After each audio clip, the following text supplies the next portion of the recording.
Good morning, ladies and gentlemen. My talk is just about the progress report of the Indonesian Smallholders Working Group activities toward the group certification of the smallholders in Indonesia. That's easy one. Okay, let's see what the size of the smallholders that we are going to talk about. Today, about 8 million hectares oil palm plantation in Indonesia, and 38% of them in the hand of the smallholders. That's about more than 3 million hectares, big enough to give economic values, big enough to distribute development to the rural area, but also big enough to give a negative impact to environment. So that's why we have to bring them on board. Let's see the flashback of the Indonesian Smallholders Working Group. Founded by Pak Tio, RSPO, 2007 in Jakarta. The members, multi-stakeholders, smallholders representative, smallholder associations, large companies, certification bodies, government, and NGOs. Those are members of that. Or the objectives to prepare smallholders to be able to certify with RSPO standard. Okay, I'm afraid of the chairman, so I just read it. The scheme smallholders, what is that, the scheme smallholders? Scheme smallholders, their plantation have developed by the INTI or nucleus estate. That's why they have good planting materials, technology supplies is good, management is good, capitals, plantation development is good, and also organizations available.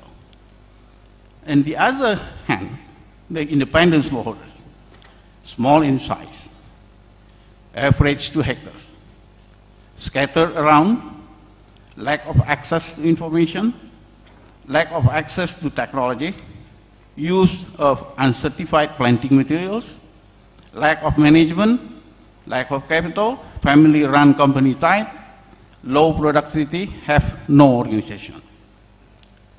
That's difficult to handle that.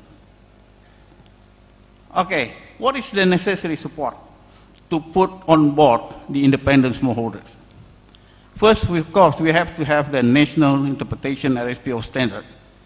The Indonesian nationals or group have developed 2 standards. One for the independent smallholders, the second one for the scheme smallholders.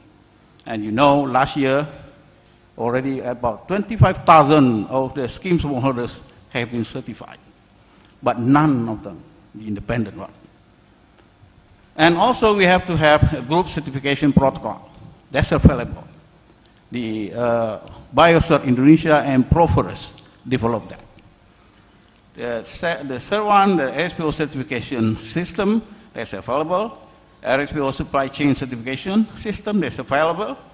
And then guidance for training facilitators on RSPO principles and criteria of sustainable palm oil production for the smallholders.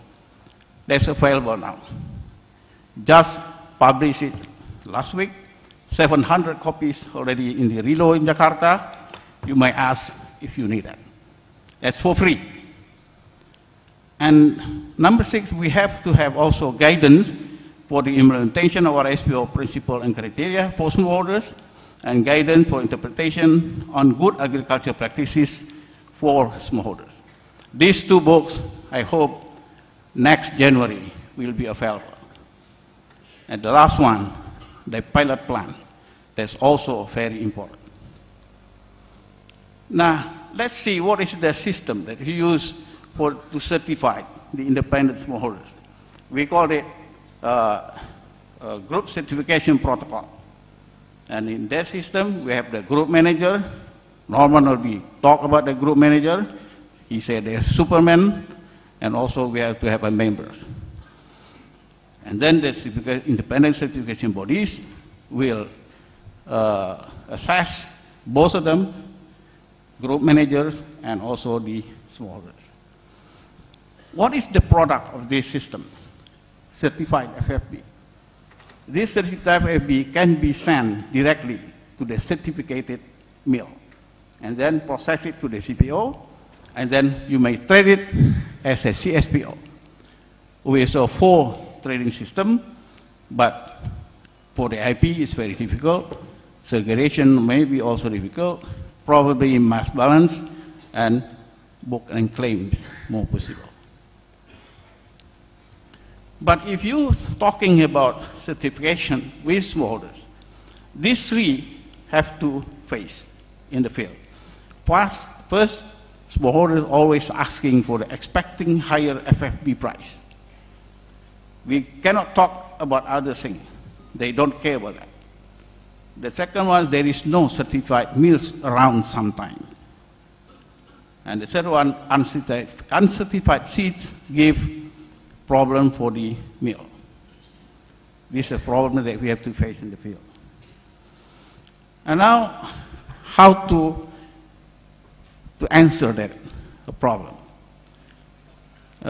Last week in Jakarta and the Port Dickson, we talked about using the green palm to trade the CFFB. You see that in the slide, the CFFB, certified FFB from the group, can go 2 ways. First, to the green palm. The second one, just like as usual, go to the mill. The one that go to this green palm, we have to convert CFFB to CSPO using the, we call it the default OER or fixed OER. That's what the Norman talking about, 19.5 and 20%, that's a fixed OER. And then the CSPO, green palm will issue certificate based on the volume of the CSPO, and then trade them with green palm member. This money will go to the smallholders group. And how about the physical FFB? We'll go to the mill as usual. They got also some money from there. So this selling certificate, just like giving more price to the CFFB of the smallholders group. I hope Bob Norman is here. You may ask more about that to him. According to him, that's possible. And then pilot plan. Last week, we went to PTPN3. You just heard PTPN3 have a industrial cluster. FFB come and product out. This is really beautiful system. If we can bring those CFFB from the smallholders, independent smallholders, to this system, we can have at least three added values. From CO2 in the air to FFB, FFB to CPO, and then CPO to end product. So we can get more price. And the petani, the smallholders, can get more price sustainably as a result of this system. That could be answered to the question. This is the action that we have to do. That's already explained by PTPN3 to develop the small organization, group manager and SCS development, and you may read it, because those chairmen already asked me to stop that. Thank you.